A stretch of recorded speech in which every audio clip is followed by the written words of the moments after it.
بسم اللہ الرحمن الرحیم۔ بندے کو اللہ تبارک و تعالی کی بارگاہ کے سب سے زیادہ قرب نماز میں نصیب ہوتا ہے، اور نماز میں سب سے زیادہ قرب اللہ تبارک و تعالی کی بارگاہ کے حالت سجدہ میں ہوتا ہے، کیونکہ مسلم شریف میں حدیث پاک ہے، کریمہ کا صلی اللہ علیہ وآلہ وسلم نے ارشاد فرمایا کہ بندہ جو ہے وہ اللہ تبارک و تعالی کے سب سے زیادہ قریب تب ہوتا ہے جب وہ سجدے میں ہوتا ہے۔ آپ ذرا غور کریں تو آپ پر یہ بات کھل جائے گی کہ جتنا تذلل، جتنی عاجزی اللہ تبارک و تعالی کی بارگاہ میں حالت سجدہ میں ہے، وہ پوری نماز کے کسی رکن میں نہیں ہے۔ ذرا قیام میں کھڑے ہوئے ہم دیکھیں، ذرا غور کریں اس بات پر۔ قیام میں کھڑے ہوئے تو الحمدللہ رب العالمین پڑھا، تمام تعریفیں اس اللہ کے لیے ہیں جو سارے جہانوں کو پالنے والا ہے۔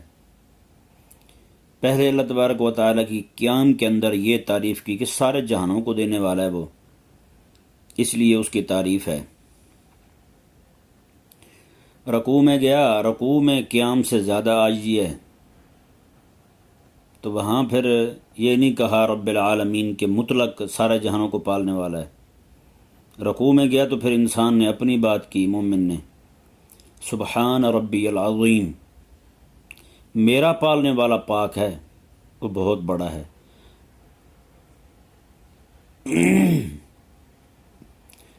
اب سجدے کے اندر اس سے بھی زیادہ عاجزی ہے، انتہا درجے کا تذلل، انتہا درجے کی عاجزی حالت سجدہ میں ہے۔ تو سجدے میں جا کر بندے نے کیا کہا؟ پہلے جو صیغہ تھا صفت مشبہ کا کہ میرا رب بہت بڑا ہے، میرا پالنے والا بہت عظمتوں والا ہے، اب جب سجدے میں گیا عاجزی بڑھی تو ساتھ اللہ تبارک و تعالیٰ کے لیے، اس کی تعظیم کے لیے، اس کے علو کے لیے، اس کے عظمت اور شان کے بیان کے لیے کن الفاظ کا چناؤ ہوا؟ وہ ہے سبحان ربی الاعلیٰ، میں پاک ہے میرا پالنے والا وہ جو سب سے اونچا ہے، سب سے علو والا ہے۔ اب ذرا یہ تین مقامات ہیں نماز میں۔ قیام ہے، قیام میں پڑھا رب العالمین، میرا سارے جہانوں کو پالنے والا ہے، اس کے لیے تعریف ہے۔ رکوع میں گیا، عاجزی بڑھی تو بندے کو اپنا آپ یاد آیا، تو بندے نے کہا سبحان ربی العظیم، میرا پالنے والا پاک ہے، میرا پالنے والا عظمت والا ہے، بہت عظیم ہے۔ جب سجدے میں گیا عاجزی کی انتہا ہو گئی تو ہاں صیغہ بھی وہی استعمال کیا، سبحان ربی الاعلیٰ، بس میرا پالنے والا اعلیٰ ہے۔ تو یہ جیسے جیسے رب تبارک و تعالیٰ کی بارگاہ کا قرب بڑھتا گیا، ویسے ویسے معانی کے اندر بھی زیادتی آتی گئی۔ پہلے مطلق کہا الحمدللہ رب العالمین، تمام تعریفیں اس اللہ کے لیے جو سارے جہانوں کو دینے والا ہے۔ رکوع میں گیا تو عاجزی بڑھی بنسبت قیام کے، تو اس نے کہا سبحان ربی العظیم، میرا پالنے والا عظیم ہے۔ جب عاجزی کی انتہا ہو گئی، ادھر رب تبارک و تعالیٰ کا قرب بھی مل گیا بندے کو، تو اب اس نے کیا کہا؟ عاجزی کی بھی انتہا، رب تبارک و تعالیٰ کا قرب بھی مل گیا، اب الفاظ بھی وہ بول رہا ہے جس کے آگے لفظ ہی کوئی نہیں، سبحان ربی الاعلیٰ، اللہ اکبر، میرا پالنے والا سب سے اونچا ہے۔ بات جو میں نے آپ کے سامنے رکھنی تھی وہ یہ ہے، جو پالنے والا سب سے اونچا ہے، یہ تینوں جگہوں پہ آپ دیکھیں، جیسے جیسے عاجزی بڑھتی جا رہی، لفظ ایک ہی ہے، رب، رب العالمین، ربی العظیم ربی الاعلیٰ۔ اللہ تبارک و تعالیٰ نے ارشاد فرمایا کہ تو قیام میں ہو تب بھی یہ کہہ کہ میرا پالنے والا، رکوع میں ہو تب بھی یہی کہے میرا پالنے والا، سجدے میں جائے تب بھی یہ کہے کہ میرا پالنے والا۔ اس سے ایک تو بات یہ سمجھ آ گئی کہ رب تبارک و تعالیٰ کی نماز کیوں پڑھنی ہے، وہ اس لیے پڑھنی ہے کہ وہ ہے پالنے والا، جو پالنے والا ہوتا ہے اسی کے سامنے سر جھکایا جاتا ہے۔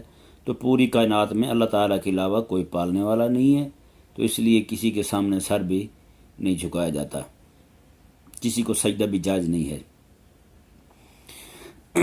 اب یہاں پہ ایک بات وہ قابل غور ہے، وہ یہ ہے کہ اللہ تبارک و تعالی جو پالنے والا سب سے اعلیٰ ہے، تو پھر حاکم بھی تو وہی اعلیٰ ہونا چاہیے۔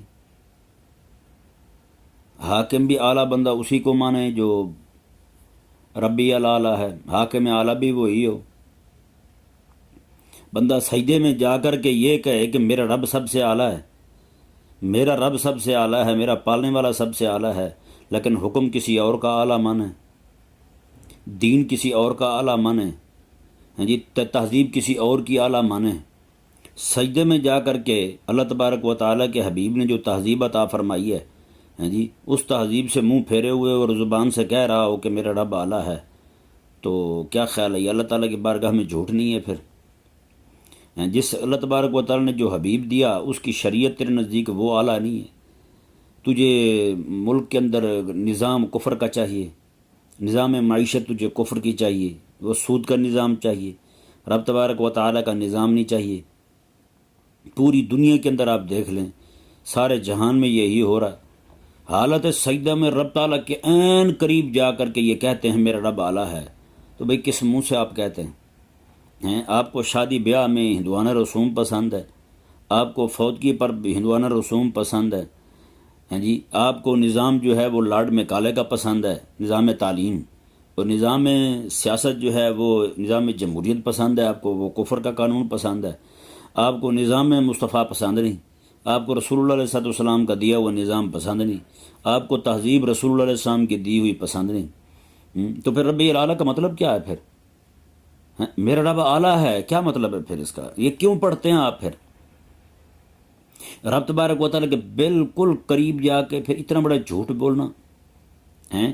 رب تبارک و تعالیٰ کو کہنا کہ میرا رب اعلیٰ ہے، حکم بھی تو اسی کا اعلیٰ، دین بھی تو اسی کا اعلیٰ، قرآن بھی تو اسی کا اعلیٰ، شریعت بھی تو اسی کی اعلیٰ ہیں، وہ اور کسی چیز کو اعلیٰ نہیں مانتے ہیں، حکم بھی اسی کا اعلیٰ ہونا چاہیے بھائی، حاکم بھی اعلیٰ وہی ہے، پھر صرف ربی الاعلیٰ۔ روٹی کی حد تک مانا رب تبارک و تعالیٰ کو، پھر روٹی کی حد تک مانا ہے، ابھی پالنے والا ہے اس لیے اعلیٰ ہے، باقی حکم اس کا اعلیٰ نہیں ہے، دین شریعت اس کی اعلیٰ نہیں ہے۔ اللہ تبارک و تعالیٰ نے جو حبیب بھیجا ہے اس حبیب کریم صلی اللہ علیہ وسلم جو تہذیب عطا فرمائی ہے، تہذیب تسنن، وہ اعلیٰ نہیں ہے۔ تو خدا کے لیے کم سے کم ایک بار ضرور سوچیں کہ میں یہ بات اللہ تبارک و تعالیٰ کی بارگاہ میں کھڑا ہو کر کہہ رہا ہوں یا کھڑے ہو کر کہہ رہی ہوں، تو کہیں میری پکڑ تو نہیں ہوگی؟ یہ ذہن میرے اکثر میں کہا کرتا ہوں، جب تک رسول اللہ علیہ وسلم کا دین غالب نہ آ جائے، نظام معیشت آقا علیہ السلام کی عطا کردہ نافذ نہ ہو جائے، نظام تعلیم حضور کا عطا کردہ غالب نہ ہو جائے، نظام معاشرہ آقا علیہ السلام کے دیے ہوئے تہذیب تسنن کے تابع نہ ہو جائے، تب تک ہماری ہر ایک عبادت ہی ناقص ہے۔ حقیقت والی بات ہے، آپ جتنی بھی باتوں میں غور کرتے جائیں گے، ہم تو ایسے ہی کہہ رہے ہیں بس اللہ تعالیٰ کی بارگاہ میں کھڑے ہو کر۔ اللہ تبارک و تعالی ہمیں سمجھنے کی توفیق عطا فرمائے، اور ہم نماز کو ویسے پڑھیں جیسے ہم جو زبان سے کہہ رہے ہیں، عمل بھی ہمارا وہی ہونا چاہیے۔ اللہ تعالیٰ ہمیں سمجھنے کی توفیق عطا فرمائے۔